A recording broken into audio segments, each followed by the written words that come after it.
For this session, I'll be showing you how to use the speech synthesis of C Sharp. So, just a little bit of background when it comes when we're talking about speech synthesis. So, one of the features of speech synthesis is that we can convert text, written text, to audio or to voice.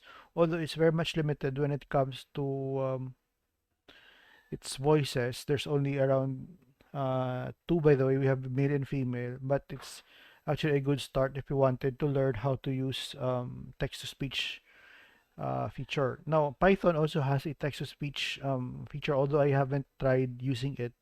I have only tried using C Sharp speech synthesis. Maybe one of these days, if I can do a little bit of research when it comes to speech synthesis of Python, I'll also be showing you guys how to do it. But for the meantime, what I'll be doing is I'm just going to show you how to write a simple text-to-speech using C Sharp plus WinForms. Okay, so as you've noticed, I've already turned on my C Sharp, or I've already opened my no, not my C Sharp, sorry. I've already opened my Visual Studio. So this time I won't be using Visual Studio Code. What I'll be using is the Visual Studio IDE. Okay, then I'm going to click File, then New, Project. Okay, under Project we have here Visual C Sharp. Get started. We have here Windows Desktop. Then it's like to select this time Windows Form App.NET Framework. Okay, so let's try to specify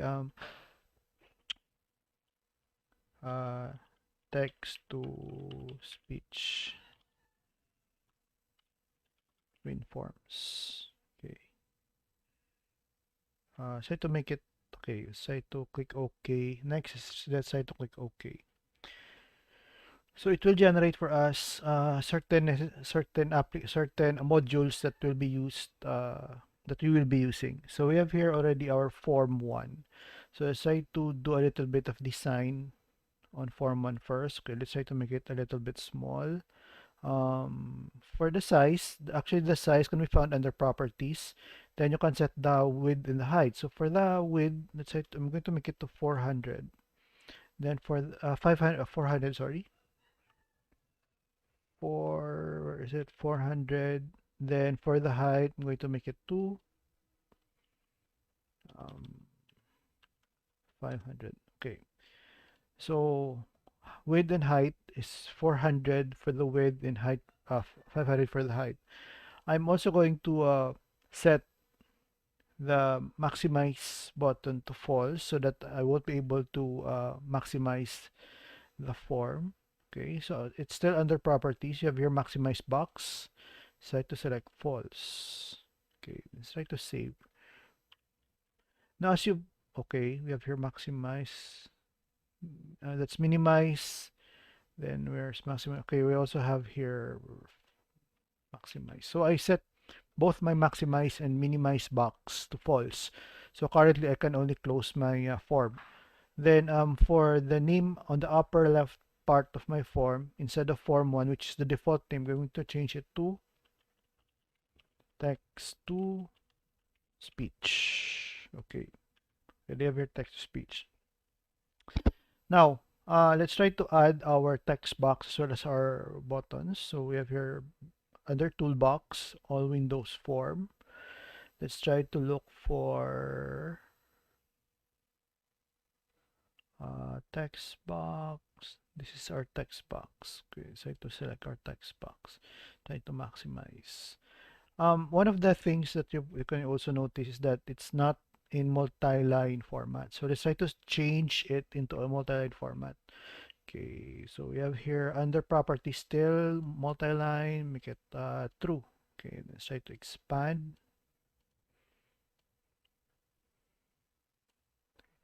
Let's also notice also take note also of this one, tab in 0. Okay, let's try to select also under our name, try to make it text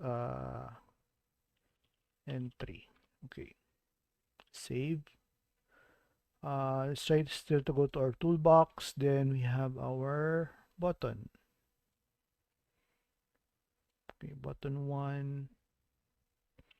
Let's try to copy and paste button 2.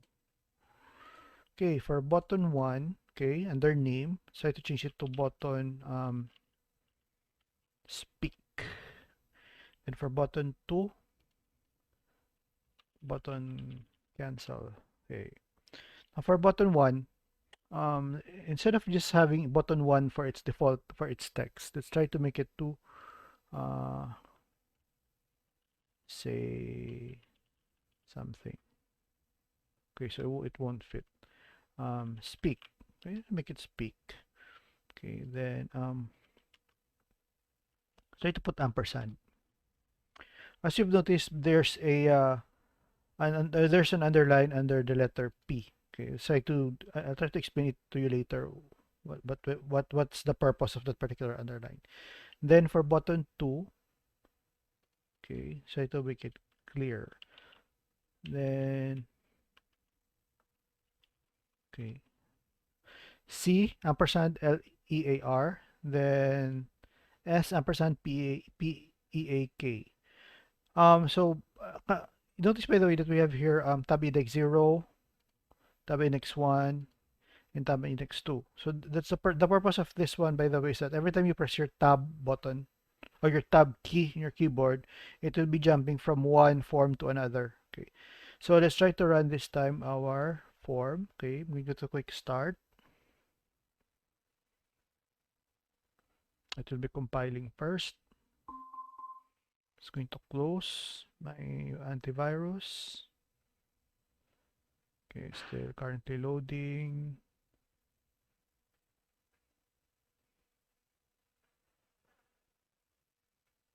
Okay, let's try to close first. Okay, so we already have it if you have it here. So if I'm going to press my Alt key, I'm pressing my Alt key. Let me just try to run it again for you guys.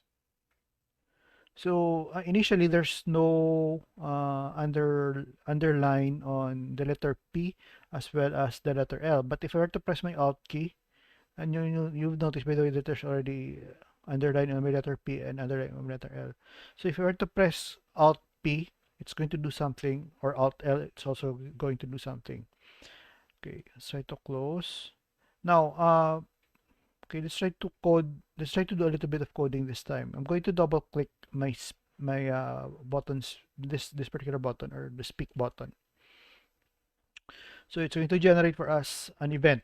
Okay, so we have here private void button underscore click. So we have an event, a click event.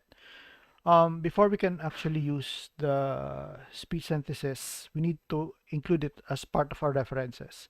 Okay, so under your solution explorer, we have here references. So try to click to expand, then right click under your references, then try to add our references. Right click also and add references. Now just try to scroll down somewhere at the bottom, then okay, let's try to look for it first. Try to look for system.speech, or you can also do this one. Let's try to look for it first.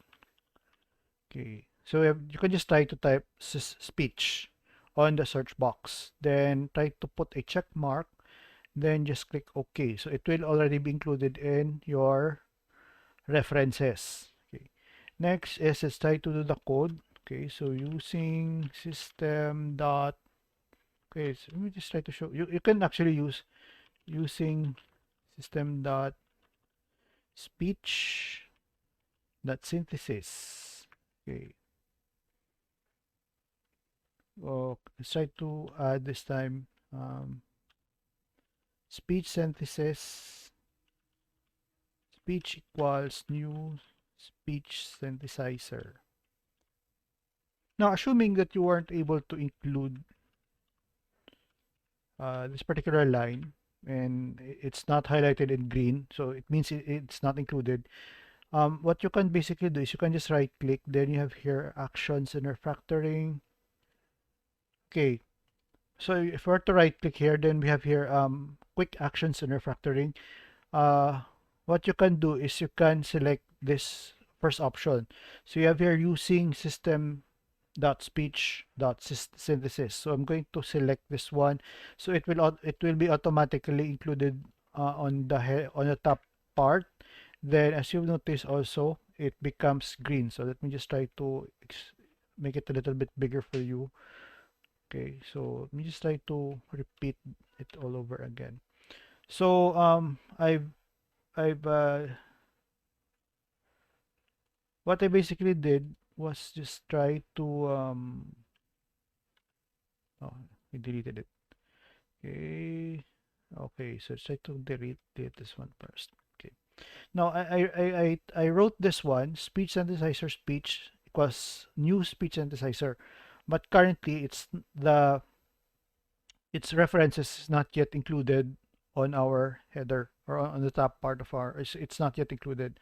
So what we need to do is we need to include it so that we can actually use the speech synthesizer class. Okay, so what I can basically do, there's two options by the way. I can right click, then we have here select quick options and actions and refactorings. Then I can select the first option, which is using system.speech that's synthesis, and it will actually be included. So this is already included here on top using system that speech synthesis, or I can manually write this one down. Okay, those are the two options that we can do. Next is speech that we need to specify the volume. Okay, make it 100. Next is speech that rate -2. Speech that select voice hints. Okay, so voice gender, okay, let's make it female. Voice age, adult.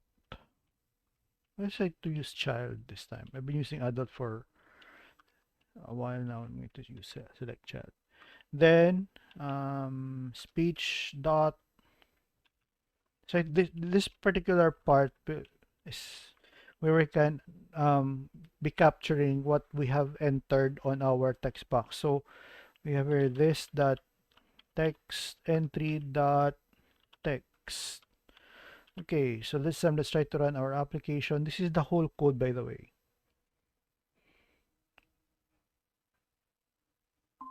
Okay, let me just try to close. Wait, maybe I try to close this one also. Okay, so we have it here already. Hit hello world. Hello world.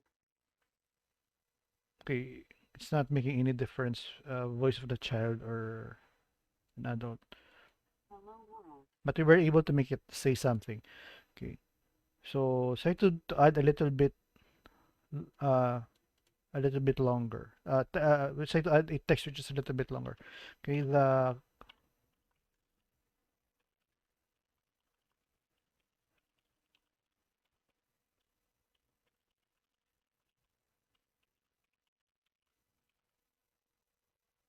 okay. The quick brown fox jumped over the lazy dogs near the riverbank. Okay, so that's it. So let's for the last part for clear. Okay, let's just double click. This is where we can actually clear our entry form. Okay, so this dot text entry dot clear. Try to run if it's possible. Close. Then let's also try to close. Write something. Clear. Okay, so that's it. So this is a very simple text-to-speech application. So if you find the contents of this vlog useful, feel free to subscribe, and also don't forget to click the bell button so that you'll be notified every time I try to upload a new content. Thanks very much.